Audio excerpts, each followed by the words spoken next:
السلام عليكم ورحمة الله وبركاته. داوديال kusoo dhawaada telefishinka Xidig TV oo aan maanta idinkaga soo tabinayno live from our studio in St Cloud. Waxaynu ka hadli doonaa shir siyaasadeedka ka socda qolyaha DFL-ka ee gobolka Minnesota. Waxaa barnaamijka maanta marti igu ah saaxiibkay siyaasi Cabdi Daysane oo arintaas ila qaada dhigi doona. Cabdi walaal soo dhawow. Waxaan doonayaa inaad marka koobaad bal noo dul martid waxyaabahan la leeyahay DFL caucus-ka ama shir siyaasadeedka xisbiga DFL-ka ee gobolka Minnesota. waa mahadsantahay Cabdi. waxaan u mahadcelinayaa marka hore Xidig TV oo fursaddan ii siiyay maanta inaan arrimahan ka hadalno. waxaan runtii lagu soo koobi karaa caucus markii la dhaho sidaad sheegtay waa shir ay xisbiga qabsanayaan ka horo intaanan primary la gaarin. waxaa loogu talagalay inuu xisbiga ku shiraan ku soo doortaan qofka ay rabaan inuu doorashada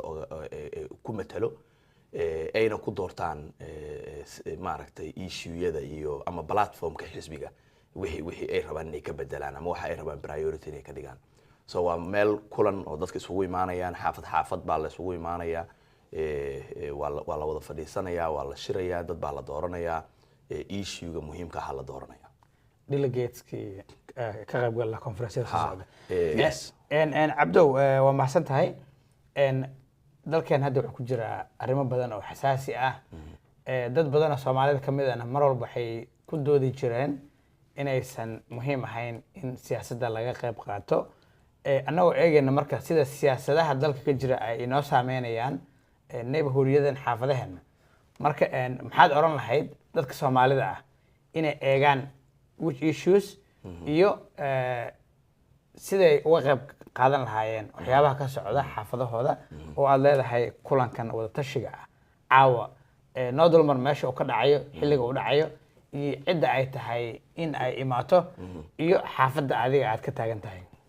waa su'aal weyn waaye. marka u horeysa waxaan ka bilaabayaa caawa waa 6 habeenimo taariikh 3 Tuesday taariikh 3 6 PM wuxuu ka dhici doonaa Tech High School. qof walba Tech High School tagi doonaa. waxaa loogu talagalay kulankan in uu gogol dhig u noqdo kulanka dambe oo la codeynayo. kan marka waa diiwaan gelin caawa dhacayo. diyaar garow waa diyaar garow. dadku way imaanayaan, way is diiwaan gelinayaan, way is dooranayaan ayaga dhaxdooda. dadka delegatekii noqon lahaa, xubnihii kamid noqon lahaa xubnaha codeynayo ayaa caawa meesha lagu dooranaya. Soomaalida aniga dhowr iyo 10 sano aan ka qayb gali jiray caucus-yada aan dad kale u codeyn jiray muddo badan. Soomaalida aad bay uga maqleen. marka ugu badnayd ay Soomaali kamid noqoto 7 qof ay ahaayeen oo waliba aan xilliga convention-ka wada iman. markii ugu horeysay oo ay dad badan ka qayb galaan waxay ahayd tookadii hore oo aniga tartamayay last election. 180 qof oo Soomaaliyan geynay.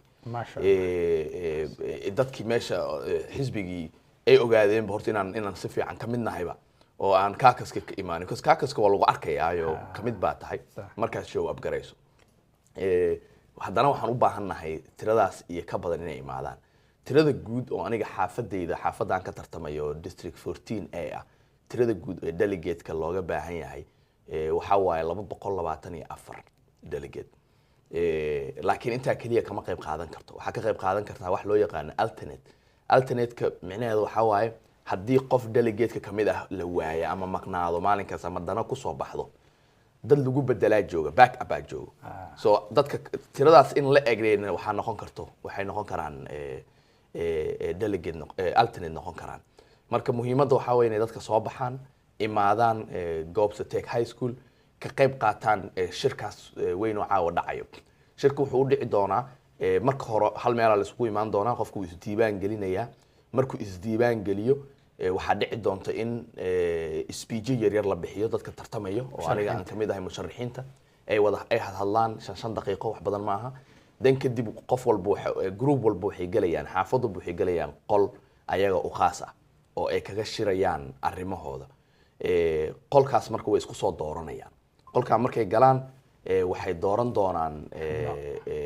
dadkii xubnihii ogala mid noqon lahaa kuwa aan ka hadlaya hadda delegate-ka. meeshaasay marka kasii ambaqaadaysaa habeenkii meeshaas ku egyahay waan ka hadli doonaa wixii next. cabdi aad baa u mahadsan tahay dad badan oo Soomaali oo laga yaabo inay daneynayaan in adiga maadaama ama sharax tahay ay ku soo baxaan oo ay delegate-ka ka qayb noqdaan marka adiga xaafadda aad ka taagan tahay district 14A ma noo tilmaami kartaa qaybaha ay ka kooban tahay maxaa yeelay qof waxa laga yaabo inuu aad ku daneynayo marka dadkaas inay ogaadaan waa muhiim. waa mahadsan tahay 14A waxay ka kooban tahay Wade-Bag oo dhan Senegasta oo dhan St Cloud South-keeda waa wixii division South-ka division ka jiro gadaal division-keeda ka jiro iyo North South East Southwest of St Joe no Southeast of St Joe sorry waa St Joe dhinaca Wade-Bag St Joseph qaybta dhinaca Wade-Bag soo xigto ayay kamid noqonaysaa soo waa xaafad ballaaran aad u ballaaran waa afar magaalo ka mid tahay laakiin St Cloud oo dhan ma aha St Joseph oo dhanna ma aha soo St Cloud North-ka kamid ma ihi division wixii South-ka ka jiro ayaa aniga liga South East-ga muxuu jirtaa South East-ga iguma jirto again wixii webiga xagga ka jirana iguma jiro wixii webiga inta ka soo jiro South of St Cloud all the way to the highway-ga 94-ga laga gaarayo kamid waaye dhinacan Wade-Bag kaga darsamayso Wade-Bag oo dhan saan sheegay meesha jirtaba iyo Senegasta oo dhan ayadana waxaan filayaa xaafadaha aad sheegtay iyo magaalooyinka aad sheegtay dad badan oo Soomaaliya ayaa degan qofkii ay tahay caawa markiisii koobaad oo uu ka qayb galo caucus ama xisbiga shiraya maxaad oran lahayd diyaar garow intee in lagu baahan yahay muxuu soo diyaar gareysanayaa caawa muxuu meesha la imaanayaa muhiim ma tahay in xilli hore qofkii yimaado si boosaskii ay uga buuxsamin bal talada aad siinaysid qofkii koobaad oo rabo inuu caawa imaado maxay tahay horta waxaan leeyahay horta inay isku dheelitirnaadaan dadku waxaan u baahannahay qof walba oo xaafadaha aan sheegay degan hal xaafad kaliya hadday imaato macno ma keenayso because xaafad walba tiro jaan go-an ayaa looga baahan yahay inay noqdaan so haddaad degan tahay Mainbury iyo haddaad degan tahay maxaa la dhahaa Langurus oo kale isku group ma tihiin isku xaafad ma tihiin qolal kala gooniya la geli doonaa so dadku waxaan leenahay boos kama buuxsamayo inteeda badan waan u baahannahay dad badan inay imaadaan diyaar garow 6 hadduu qofka show up gareeyo 6 aad inaa uga daba marta looma baahna sababtoo ah 6 registration 30 daqiiqo ugu horeysa registration ka dhacaya waxaan ogeyn last time markay dad badan imaadeen leenka waa dheeraaday dadkii waa la isdiiwaan gelinayaa meesha markaa imaato waxaan kaloo rabaa inaan sheego annaga table aan leenahay waan fadhinaa table-keenna information-ka u baahantao dhan table-keenna waa ka helaysaa si ay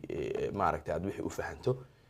gudaha markaa gashana dhalinyaraan haysanaa oo group walbo iyo galaas walbo la gelaya dhalinyaro waxaan haysanaa oo hormuud u ah oo kabtan u ah oo aan rabno inay dadkii hagaan ay wixii fahansiiyaan maasha Allah sidaad arrinta uga jawaabtay cabdiyow magaaladana St Cloud sibay u yar adag tahay in dad Soomaali ay ka soo baxaan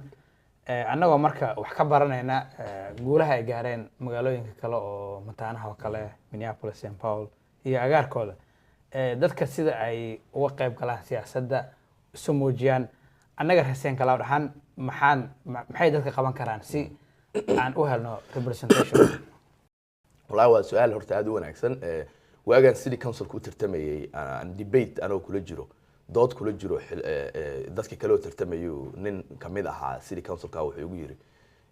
it takes waqti bay idinku qaadan doontaa inaa wax noqotaan dumarka 100 sano ay ku qaadato yiri inay xubin ka noqdaan city council ka waan ku kaftamay waxaan ku dhahay annaga 100 sano naguma qaadanayso inaan magaalada St Cloud wax ka noqono waqti yar baan magaalada deganahay laakiin hadda tabarteeni electoralka hadda xoog yeelanaysa wixii markii hore ka horeeyay boorsaminta ahayd dadku waa tababaranayeen hadda tiradii noo laga baahnaa waan leenahay haddaan soo bixi weyno annaga isdhigahayno sanadihii labada sano ugu dambeysay awood aan ku soo baxno oo aan cod muuqdo aan ku yeelan karno haddaan leenahay marka waxaan leeyahay bulshada Soomaalida ee St Cloud iyo nawaaxigeeda ku talagala in aad cod ku yeelataan magaalada St Cloud insha Allah dhalinyarada tartamaysa aad u taageertaan si ay ugu soo baxaan cabdi waxaad sheegtay sanadkii hore doorashadii 2024kii in caucuskii aad keenteen adiga iyo dad kula shaqeynaya ilaa 180 qof oo ka qayb galay sanadkan ma kula tahay in 180kaas aan keeni karno ama ka badin karno maxaana kusii wadi karnaa dadaalka aad la muujiyey sanadadii hore sanadkan waxaan filayaa inaan 200 oo qof keenno sababtana waxaa waaye sanadkan waana la taataabtay waa careysan yihiin dadka dadku codkooda inay wax kusoo dhacsadaan ay rabaan sanadkan doorashooyinka laftigeeda waxaan filaynaa inuu turnoutkeeda iyo dadka codeynaya ay aad uga badan doonaan dadka awal hore codeyn jiray because waxaan arkay dad badan oon awal hore xiiseyn jirin siyaasadda oo hadda i dhaxayo ruuxan ma ogeyne allay leh siyaasadda muhiim waaye goormaa codeeyaa November ma liiso inay soo dhawaatay rabaan qaarkood November marka insha Allah waxaan filayaa inay dad badan dhalinyaro badan oo soo wacdayna waa jirtaa anigii dhahday war goormaan ku imaanaa intaan imaanaa oo ayaga isxil qaamayay oo aniga xataa qaarkood aanan anoo wicin iyaga soo wacay marka saadaashu way qurux badan tahay waxaan filaynaa inay dad badan soo bixi doonaan 200 qof inay meesha imaataan rabnaa ay dadka arkaan Soomaalida inay awood leedahay siyaasadana ay indhaha furan tahay hadda sababtoo ah xisbiyada iyo dadka annaga noo diido inaan tartanno waa dad dadka nala dagaalihayo haddana weerari hayo waa dad inoo arka inaan nugulnahay inaan yarnahay inaanan awood lahayn oo lagu istaagi karo laakiin markaan codkeena la arko waana laga yara durqaya siyaasiyiinta waxay ka cabsadaan oo aan cod ahayn ma jiro codkaada marka inaad tustacaa oo soo baxdo waa wax daruuri ah dad badan baa waxaa laga yaabaa in ay xisbiga dimuqraadiga ah dhaliilo u hayaan oo ay leeyihiin xisbigan sidan u aaminsan yahay sidan dhaqankii kasoo horjeedaa markaa isku barbar dhigtid dhaliilahaas iyo dhaliilaha kale ee ay laga arko xisbiga kale oo republicanka ah dadka Soomaalida weli aaminsan in dimuqraadiga kasto meesha aanan ka rabna inayna joogin maxaad dhihi lahayd oo ku booran lahayd inay ku soo biiraan dhaqdhaqaaqyada socda wallahi horta wixii dhaliilo ahaan jiray waxaan u maleynayaa bilooyinkii ugu dambeysay isku fuuqsado laadka lagu dhuftay nin saaxiibkay ah oo imaam aan wacay oo waxaan dhahay war sheekhow tookadii hore aad baan nimankan ooga hadlaysay ka waranaa ku iri issue-gii aan ka qaylinaynay wuxuu dhahay waniyow issue-gii maalinka doorashada ay ugu dambeysay wax xataa sheegaya ma maqal u dhah sababtoo ah waxaan u dhahayaa arrinkaa waxaa waaye arrimahan doorashada noolaga xoqdaa dadkan waxaa weeye laba issue hal issue bay nooga xoqanayaan inaan ayaga u codeyno laakiin siyaasadda guud ee weyn waan ku dulmanahay marka ayaga la dhaho nama rabaan naguma taageersano nama rabaan inaan ka mid noqono siyaasadda hadda dagaalkan lagu hayo meelo badan immigration kaliya maaha dhaqaalihii baa nalagala dagaalay ganacsiyada Soomaalida waad arkaysaa sida loola dhaqmayo iyo sida la yeelayo maxaa la dhahaa immigrationka waad arkaysay diinta xitaa waa la iska soo galay hadda Congress-ka anaga soo doorano darad waxaan arkayaa soo share gareynaya oo dhahayo shariica loo way keenayaan muslimiinta marka waxa waaye dagaal meel walba ka dhan ayay nagu qaadeen xisbiga markay saas oo kala dhacdo qofku waa inuu self interestigiisa waa inuu ka shaqeeyo maxaa aniga dan ii ah community ahaan anaga maxaa inoo dana anaga community ahaan waxaa inoo dana horta xisbi aan na ogal oo aan ka mid noqon karno oo aan xaqeena ugu dhex doodi karno xisbiga dhexdiisa midda kale waxaa xusid mudan xisbiga dimuqraadka qof walba oo Soomaaliya la doortay hadday ahaan lahayd halkan iyo hadday ahaan lahayd isteedada kaleba dimuqraad laga dhex doortay inay dadka ogaadaan aan u baahana Mareykanka dhanba marka sida taasna dhahay Cabdi aad baa u mahadsan tahay waxaan doonayaa hadda caawa waxa weeye DFL caucus ama wada tashigii xisbiga DFL-ka waxaa xigi doona convention-ka bal nooga waran oo wax naga taabo next steps waxyaabaha dhici doona after the caucus convention-ka horta convention-ka waxa weeye waa tilaabada labaad ee kulankan caawa saan dhahayba waa diiwaan gelin waa la is register gareynaya wax codayn ah oo delegate ka dhexdiisa isku codaynaya ma ogiye wax kale oo codayna ma dhici doono sharaxiinta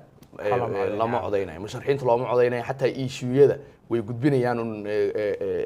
hadda codeynta weyn ma dhacayso marka waxaa tan soo raacdo 14 bisha 14 bisha qofka inuu soo noqdaan rabnaa markuu 14 bisha same place waxay ka dhici doontaa Tech High School marka bedelkii galaas la geli lahaa 14 bisha waxaa dhacayso in hal auditoriumka weynaa la galaa qolka weynaa la galayaa halkaasaa lagu wada codeyn doonaa waxaa loo codeynayaa candidateyada tartamaya waa loo codeynaa waxaa loo codeyn doonaa oo kala xataa marmar issue-yada hadda waxaan dadka la wadaagayaa tookadii hore annaga waana la doortay annaga markii la tooranayay waxaa kaloo ku jirtay dhowr issue ama waxyaalo muhiim ah qaarkeed xataa annaga muhiim inoo ahaa baa jiray waxaa kamid ahayd ceasefire resolutionkii Gaza xaafadeenna waxay dhahday waxay taageersaneed in xabad joojin ka dhacdo iyo nabadgelyo ka dhacdo Gaza way taageertay xaafadeenna laakiin annaga qaarkeen waxaa laga yaabaa markii doorashadii ay dhamaatay inaan kala tagnay so ayada lafteeda dadka waxaan ku boorinayaa markii noola codeeyo annaga kadib inaan insha allahu dib u joogno tookadaasna xilli ramadaan ay kusoo toostay waan dareemi karaa waan soonneen waan kala cararnay annaga dhan laakiin insha allahu hadda maadaama ay 14 bisha ramadaanka hortiisa ay tahay waxaan doonaynaa dadka inay sii joogaan issue-yada muhiimka xataa anything oo annaga ciladna waa aan gudbin doonaa insha allah marka waxaan u baahannahay codadkaas in la maqlo si loud ahna loo maqlo insha allah maasha allah daawadayaal waxaynu ku guda jirnaa wareysigeenii oo aan maanta la leenahay musharax cabdi deysane oo u taagan kursiga 14A waxayna ka hadlaynaa shirka dimuqraadiga ee caawa ka dhici doona Tech High School oo ay muhiim tahay in haddii aadna daawanaysid aad caawa ka qayb qaadatid si waxaa ra'yigaaga iyo waxaad raadsan tahay iyo cidda aad doonaysid inay soo baxaan aad wax ugu biirisid ama uga qayb qaadatid cabdi dad badan baana daawanaya xidig TV aad baa loogu xiran yahay gaar ahaan dadka degan agagaarka magaalada St Cloud iyo degmada aad ka taagan tahay maxay tahay fariintaada u dambeysay oo aad leedahay caawa waxaan doonayaa inay dadka hawshan ay ka shaqeeyaan igala shaqeeyaan muhiimkana ay tahay waxaan dadka fariinta ugu dambeysay dadkaan siinayo waxaan leeyahay kulankan caawa iyo midka February 14 waa midka ugu muhiimsan oo suuro gelinayay inaan doorashada galaynay in kala sababtan taas u leeyahay waxa waaye qof kale oo ila tartamaya jiro oo raba asaga laftigiisa inuu xisbiga caleema saaro annaga haddaanan caleema saarkan ismuujinin soo bixin aan reynin waxaa dhacayso in aanan doorashada gudgeli weyno sababtoo ah qof kala la caleema saari soo mar rabno inay saas dhacdo dadkii ka qayb qaatay tookadii hore waa og yihiin shakhsi 2 jeer hore ugu tartamay kursiga oo 2 jeer xisbiga caleema saaray baan la tartanay waana ka reynay sababtoo ah dad badan baa soo baxay waxaan u baahannahay haddana inay saas oo kale insha Allah dad badan inoo soo baxaan ka badino markaan ka reyno xisbiga aan ku soo baxno markaasaan doorasho caadi ah u dareeri doonaa insha Allah sanadkaana sida saadaasha nationkii wadanka dhanba ka dhicayso Texas aad arkaysay sidii meel aanan weligeed democrat ka soo bixinayo ka soo baxay waliba 30% uga soo baxay halkan aan anigu u tartamay xaafad democrat ka soo baxda ma aha laakiin insha Allah sanadkan history noocaas taariikh noocaas inaan qorno ayaan diyaar u nahay dadku waxaan ka codsanaynaa caawa inay noo soo baxaan na taageeraan caawa haddaa soo bixi weydo waxaa laga yaabaa inaanan fursad u helin inaan tartanno marka insha Allah inoo soo baxa aad baa mahadsantahay cabdi thank you for your time and we wish you all the best Thank you. daawadayaal waad ku mahadsan tahay haddii aad ilaa iminkana daawanaysay oo aad nala soo gaadhay ilaa iyo gabagabadii wareysigeena haddii aad noo haysid fariin ama talo waxaad noogu soo diri kartaa pageka aan ku leenahay Facebook adigoo mahadsan waxaan filayaa inaad barnaamijkan si fiican u daawataan lana wadaagtid dadka aad isleedahay inay ka qayb qaadan karaan DFL caucus tonight February 3rd 2026